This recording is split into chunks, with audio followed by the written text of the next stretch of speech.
Thanks for tuning in to another episode of Live with Carisha. I'm your host, Carisha the Diva, and today we are sitting with one of Atlanta's own hardest working videographers in the game, y'all. Mystro. How you doing today? I'm good. How you doing? Fine. You've been busy. I've been grinding. Yeah, you got you a new... Okay, so let's talk about this because this is something popping up all over the world. I see everyone is doing reviews, podcasts, talk shows, but only the best will make it, and you have definitely proved yourself as the best. I want to talk about your channel, the Ill Effects review channel you got going on. Okay, you want me to just start at the beginning? Yes. First of all, what gave you the idea to start it? Well, you know, I was an independent rapper, you know what I'm saying? That's why I moved to Georgia to try to get my sync from back home popping. This is 10 years ago. Right. But I had a backup plan to do video and graphics and all this other stuff if the music didn't pop. So back in 2017, I was like, even though I'm not doing the rap thing no more, I kind of want to stay in tune with my passion, which is music. Right. So I was like, what can I do to still be tied into the music scene? You know what I'm saying? And just dawned on me, like, just, you listen to every album anyway, just review it and put it on TV. I mean, not TV, put it on YouTube. Okay. So, back in 2017, I did my first review. Of course, it was Jay-Z 444. Shout out to Jay-Z 444, great album. And then I did probably like 6 more, and then I ended up getting like 80 subscribers within like 3 months. And I was like, damn, that was easy. You feel me? And it was just natural. Right. So I just kept doing it, and here we are. Two years later, I'm at like 520 subscribers, and it's just, I have special guests on the show now, and it's just going up. Congratulations. What goes into deciding on which album you are going to review for each episode? And are you currently only reviewing hip-hop music, or do you go into pop, alternative, R&B, or is it just one genre of music? Well, I love all kind of music. I love something about every genre except country. You feel me? No country? So, no Nas X? Nah, man. Nah, man. It's like, I mean, it don't even sound like a country song to me, but it's just, I mean, I got favorites out of rock and roll. Like I just did the Hollywood Undead album. Okay. That's doing well. I think it's got over 1,000 views. I do pop. I did Meghan Trainor's album. So I like Meghan Trainor. Yeah, I mean, I find something to listen to, and it's, for me, it's kind of like an adventure. Right. Because sometimes it's like my subscribers, it's like we're like we have like a relationship now. You feel me? Like they'll be hitting me up and like, nah, give us a chance, check it out. And I'd be like, all right. And it'd be something I wouldn't even listen to, and then I end up liking it. Right. So it's like I get to explore music, I get to learn new sounds. I'm constantly just still in the music. You feel me? So it's just it's passion. It's a passion project. Okay, so tell me what goes into making each episode, because I know it's a lot of work. So basically, before I do an episode, I listen to whatever album that I'm previewing that week. I go through it song by song, basically figuring out what stands out, what I like, what I don't like, and then I write a review. Like it's a 3 out of 5 or 4 out of 5. You feel me? And then I turn the camera on and I just talk about it. And it's really like no pressure. You feel me? With YouTube, I mean, I can cuss.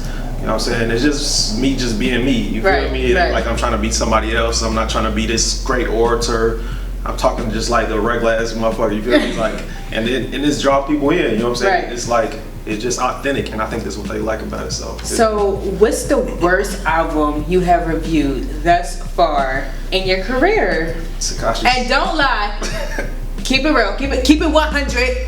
What's the worst album? Tekashi 6ix9ine, Dummy Boy. Oh my gosh. I think it got the lowest score. I think it gave it like 0.5 out of 5 or some shit. I can't stand that album, man. When he gets out, do you think he'll have a good run again in the music career? I don't think so. I think the whole thing was, the imagery was so hard with the gangs, and you know the first video, right. All them bloods, my bad. Gumo. Yeah, all them bloods and stuff. And without that, I don't think it's the same thing. Right. You feel me? And like, we don't believe you're a killer. You feel me? Like, we know you a snitch. You know what I'm saying? Like, a lot of dudes want to put you in the dirt. You know what I'm saying? So it's like, and then you rep in New York. Y'all put Tekashi on the prayer list, please. What's the best album you reviewed so far? Well, you know, every year I have the Ill Music Review Awards. Okay. So I give awards to the best album I reviewed that year. Last year was Game, the Game album, Born to Rap. Shout out to the Game. I think that album was hard. The year before that, I think it was that the year it was Meek Mill? No, the year before that I gave it to Lil Wayne, Carter 5. Okay. And then the year before that, I think I gave it to Meek Mill, Wins and Losses, if I remember correct. So, I mean, some artists like that, I gave that Game a 5 out of 5. You know, I thought that was like a lot of hard work. And when you listen to a project, you can tell that they really put a lot of time. You know what I'm saying? When you hear like beats, samples, audio clips, and they go through a wide range of emotions. I'm like, some artists really put time and energy, and I listen to a lot of stuff, and it seemed like the rapper just didn't even try. You feel me? It's just like they just threw something out, like, and I'll be like, and I have to give it a low score. You feel me? Why? So do you review female rappers, female artists? I haven't heard any female rap. What's the hardest female album you heard right now? Hardest female hip hop album you've listened to in the past 2 years? No. I'm gonna give you in the past 5 years. The past 5 years. I don't even. Of course, Cardi B. I think I gave her a 4 out of 5. Okay. For Invasion of Privacy. Yeah, for Invasion of Privacy. That was hard. I don't know who else. I did get to review Rhapsody. I wanted to, but I didn't get to. Shout out to Rhapsody. Who else was it? Whatever other female rappers. Meg. Well, I know we're a little new, but Megan Thee Stallion has a new album out. I just put out that review. Sugar. I gave it I think I gave it a 3 out of 5. I said she didn't grow from the last project. I reviewed everything she's put out so far. And I feel like with this project, I feel like it didn't show any growth from the last one. You can just interchange them both. You know what I'm saying? It sounds like the exact same rhyme schemes, exact same formula. And she didn't get, sometimes I want the artist to get a little bit more personable. When they say surface for a whole project, it's kind of weird to me. You know what I'm saying? Like if you rap about ice and cars for a whole project, I'm like, come on, man, that's not real life. You know what I'm saying? Rap about your kids or you lost somebody. It's like so many subjects that you could add to your project. So you think artists should tell a story? Yeah, at least, I mean, you got you sprinkling in, like Jay-Z said, you feel me? Like sprinkling in like some real stuff that's really going on with you, along with the flash. You know what I'm saying? And I think it's better. Those albums actually last longer. You know what I'm saying? I feel like the best music lasts a test of time. Like you'll be still loving it a year from now. These other albums, people only listen to it for like 3 weeks, and they'll never listen to it again. Right. But what about artists that jump into TV? Artists that go into reality TV, like artists that do love and hip hop. How do you feel about that for artists? Do you think that hurts or helps them in the long run? I think if they do it right, like I love how K. Michelle did it. Like she was actually on that show really making music and talking about her music. She was. Shout out to Michelle. Keisha Cole was too though, in my opinion. I thought she did a fairly good job keeping her music on. I feel like if they really go in there and about that music life, and I think anytime you get on TV, that's a broad platform, you feel me? And you should take advantage of it. So I say if they got it like that, got the opportunity, hell yeah, get on the show. Well, it could hurt some people's career too in the long run too. True. You gotta know how to act, especially when you're dealing with love and hip hop. Yeah. Don't be on there fighting, y'all. Right. And you also, so he's really busy, y'all, at home. You're a videographer. You don't work with everybody in Atlanta. Tell us a little bit about who you work with for the people watching at home.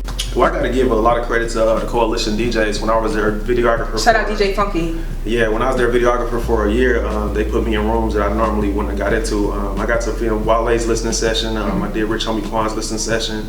I did YFN Lucci's 2 listening sessions with him. Who else? It's a lot. Lecrae.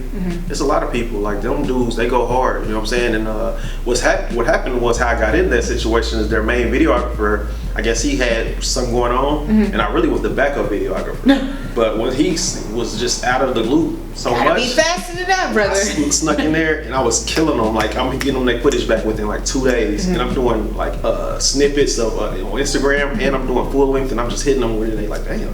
So they just call me back. Everything they just like, hey, go there. I'm pulling up with the camera. You feel me? Like so, they put me on the map, and then of course the Hip Hop Awards noticed me, and I've just been grinding. You feel me? What's the most challenging thing about being behind the scenes? Because we know artists have a lot to go through. Directors have a lot to go through. What's the hardest thing about being like the person who is in charge of the actual video? Usually, I say communication. You know what I'm saying? I think some people gotta make sure that communication between the videographer and them is always on point. Because some people may not be exactly sure what they want, and if they don't comply and tell me exactly what they want, I'm gonna just freestyle. Right. And then after I freestyle and edit, they be like, I've been thinking about I want to do something like this, and I'm like, come on, man. To them it's just like a thought, but you understand, like the editing is time consuming. Right. I was like, you just gave me another 4 hours of my life because you just thought of a random idea afterwards. You know what I'm saying? Right. And I think people don't edit, but it's cool. You just got to educate them and let them know, like, tell me everything you want in this video before I start editing. Because we not about to re-edit this. So are you self-taught? Did you go to school to learn this amazing trade? Nah, I learned off of YouTube, man. Oh my gosh. Yeah. God bless you. For real. YouTube taught me how to edit everything. YouTube taught you how to edit video? Yeah, edit and do graphics and do custom t-shirts. I learned it out from YouTube. Yeah. Shout out to YouTube. For real. If you could work with any artist upcoming, who would it be? For a video or even a review? Like in person, like an in-studio review with an artist. Dead or alive, who would it be? You know my favorite rapper is Jay-Z. Mine too. Shout out to, I'm a Beehive, so you know anything Jay-Z and Beyonce related, the Diva is right on that trail, so. Jay-Z, also like Royce the 5'9". Don't sleep on that Royce the 5'9". I gave it an excellent score. That new Royce the 5'9" album is so deep, and I like it because he gives a good message to the black youth. You know what I'm saying? It's really something that if you're a father, you can let your son listen to, and it really gonna put them in some generational wealth type vibes, some legacy building. That Royce the 5'9" album is hard. The Allegory, go check it out. So yeah, I'll do something with Royce the 5'9". I'm still a fan of Lil Wayne. I'm pretty, you know what I'm saying? That's probably about it. It's probably some more if I can't think of right now. The rap guy behind the scenes. All right, give me some takes. So what was the most hardest person you ever worked with in the industry? Like somebody you work with behind the scenes and it didn't go good, something challenging that happened behind the scenes. I know you got some tea. I mean, I can't really say the name. You feel me? Oh my gosh. But it's somebody that's worked with Zaytoven really close. Oh no! On Birds of a Feather Part 2 and some other things. I was hired to do a reality TV show. First of all, shout out to Zaytoven, Zaytown, the whole Zaytoven community. And we was supposed to be working on a reality TV show where we had like 7 rappers and we was following them around and basically going to try to sell the show to BET or whatever.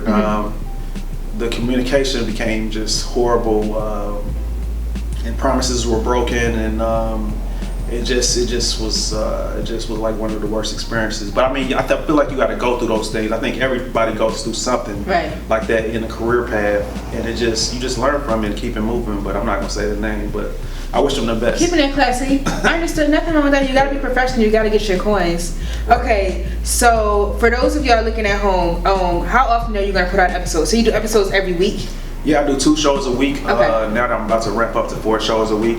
4, so you're gonna do 4 music reviews each week? Yeah, and I'm adding a new segment where I'm doing 5 good Netflix movies in 5 minutes. You feel me?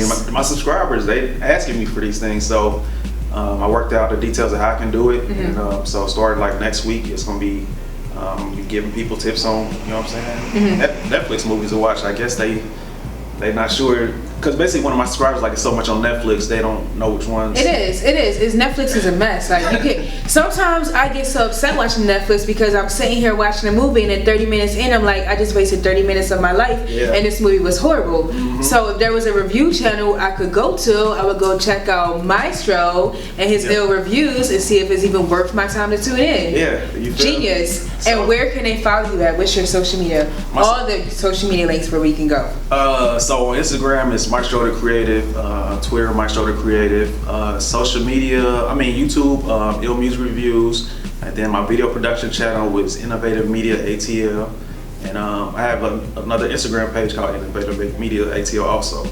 So I mean, but if you go to my main page, because I got Linktree. Okay. If you go to Mystro The Creative on Instagram, click the Linktree, and it got like all my links to all the stuff I do. Okay. Even to I got a short film page where I put my short films that I film and direct. For everyone watching at home, okay, tell everybody what you do, because he's a man of many hats. So exactly what is everything that you cover in your line of expertise? Okay, I do weddings. Okay. I do like revivals at churches. What else? Event coverage, music videos. So he does shoot videos. You do shoot music videos. Okay. I do shoot music videos. Quick sidebar. I just wanted to know for people watching, what is a good price for a music video? Or would you rather talk to them, like to see what they want in their treatment, or what's a roundabout figure to get a video shot? Because I see some people in Atlanta are asking for $100 and $150, and then there's some people in Atlanta who's asking for $10,000. And then we got people in between. So how do you determine how much you should charge somebody for a music video and still give them quality but don't hurt their bank at the same time? Well, at the level I'm at, I don't want to shoot nothing that's cheap, because you can't really get the most out of a music video. To me, I really prefer like $1,000 budget minimum. Okay. Because when I write treatments, like the artist send me a song and I write the treatment. I might be like, so you write the treatments yourself? Yeah, I write the treatments. Okay. So I might be like, okay, I envision you on a motorcycle with a custom jacket with your name on it, with two girls. They're on motorcycles too, but they got like masks on. So then that means I gotta go buy the mask. I gotta pay my girl Kiara to make a custom jacket, biker jacket. You feel me? Then we gotta get the motorcycles. But for my vision to come to life, it gotta be some money involved. You know what I'm saying? So that's what I'm saying. Like you can't really go hard as a creative and create something. Because my thing is, I want to shock and be like, "Whoa, that shit was good." But you can't do that when your budget is $100. Right. You feel me? Like I do. I got connects with the body painters. They charge. I got real actors. Okay. I got real models. I got real dancers. They charge. You want this shit to look good, you want to pay. You feel me? And then we got wardrobe, we got professional makeup artists. All these people, we got to rent venues, we got fog machines, we got green screen, we got drones. It's a big production. You know what I'm saying? Everything. So it's like, if you really want your stuff to be like another level, you know what I'm saying? You just need to. It just depends on where you at with it. And I tell people, like some people, like, nah, I just do a whole bunch of $100 videos. Right. I'm like, no, just do one good $1,000 video if you can. Quality over quantity. Yeah. I'm a firm believer in that. For real. This was a very enlightening, educational episode of Live with Carisha with Mystro, Ill Effects Media, Ill Effects Reviews, Innovative Media, correct? And plug us in one more time with your Instagram. Mystro The Creative. Thanks for tuning in for another episode. Stay safe at home. Peace. We out.